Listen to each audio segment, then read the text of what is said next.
force. Chaque module, chaque bloc académique où il faut... Même s'il a les compétences techniques, même s'il a...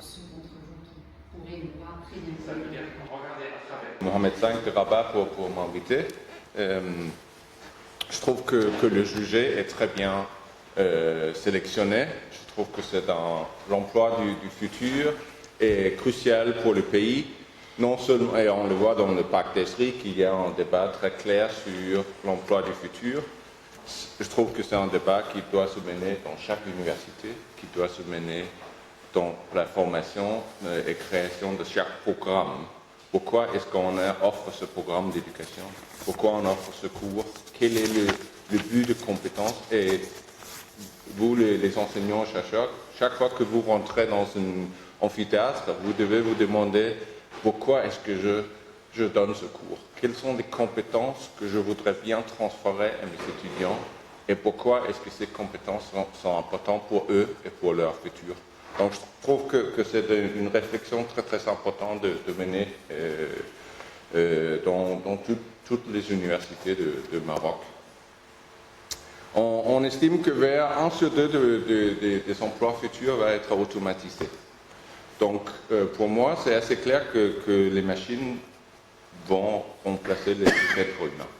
Il y aura moins de travail, il n'y aura pas de chauffeurs d'ici 10, 15 ans. C'est fini. Donc, il faut vraiment former les jeunes pour les autres travails. On ne sait pas encore quel emploi ça va être, mais il faut les former à quelque chose de différent qu'aujourd'hui. Sinon, ils vont être des chômeurs. Donc, il faut vraiment évoluer les offres de formation. Ça, c'est très clair. Et ce qui n'est pas très clair, c'est dans quelle direction. C'est assez clair qu'il y a quelques secteurs mondiaux qui vont recruter plus que d'autres. On a déjà pas mal discuté. On sait bien sûr la technologie, c'est la transition énergétique. Il y aura beaucoup plus des emplois verts. Ça c'est très clair aussi ici au Maroc, qui est un des leaders de cette transition. L'économie de bien-être, l'économie de santé, c'est une expansion où il y a des millions de travail mondialement. Et aussi ici au Maroc, c'est clair que la médecine va être un secteur d'expansion. Donc, il y aura quelques secteurs qui vont recruter plus, ça c'est clair. Mais ce dont on a aussi parlé, c'est que les compétences requises dans chaque emploi vont changer. Et c'est là où il faudra faire les trade-offs difficiles dans chaque programme. Parce qu'on sait bien que les employeurs veulent avoir les diplômés parfaits. Qui ont des compétences académiques très profondes et fortes. Ils ont des compétences transversales, toutes les compétences ponctualité, communication, réflexion critique très importante, une ouverture culturelle, etc. Toute une liste de compétences transversales. Il faut en plus avoir les compétences digitales. Donc vraiment une gamme de compétences qui est impossible de transférer et donner au cours de 3-4 ans. Donc il faudra faire les trade-offs. Et ça c'est dans la formation et la création de chaque programme, chaque module, chaque bloc académique où il faut bien définir quelles sont les compétences que moi je voudrais bien offrir à mes étudiants pour qu'ils puissent réussir dans leur futur sur le marché du travail. Donc ça, c'est un travail spécifique qu'il faut faire à chaque université. Je voudrais bien aussi dire un point important, c'est que l'emploi du futur, c'est beaucoup plus féminin que des hommes.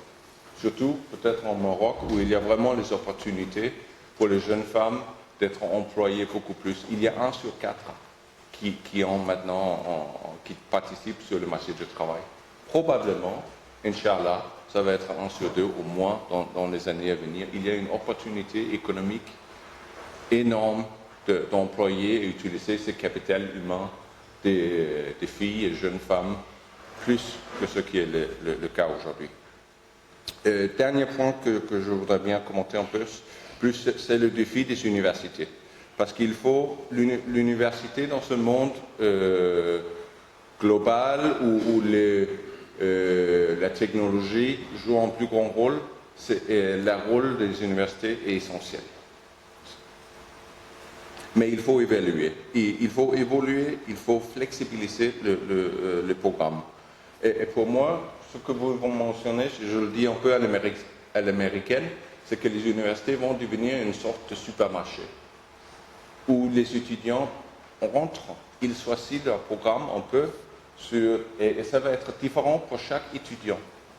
Les blocs académiques, il va choisir les compétences académiques ici, il va choisir les blocs de compétences sur transversales, un peu de technologie digitale. Ça va être beaucoup plus flexible que c'est maintenant.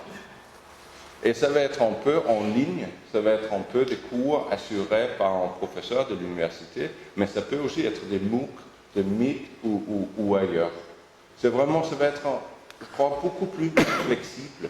Et ça va permettre à l'étudiant de cibler très spécifiquement un travail futur qui est pertinent pour cet élève. Et donc, ça demande toute une flexibilisation de toutes les universités de pouvoir offrir cette offre. Et ça va avec l'éducation tout au long de la vie aussi, qui permet les diplômés de 30, 40, 50 ans de rentrer à l'université et prendre des petits produits de formation micro-credentials par-ci par-là.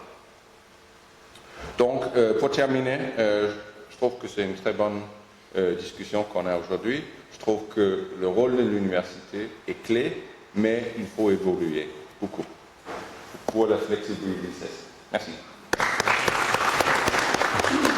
Professeur.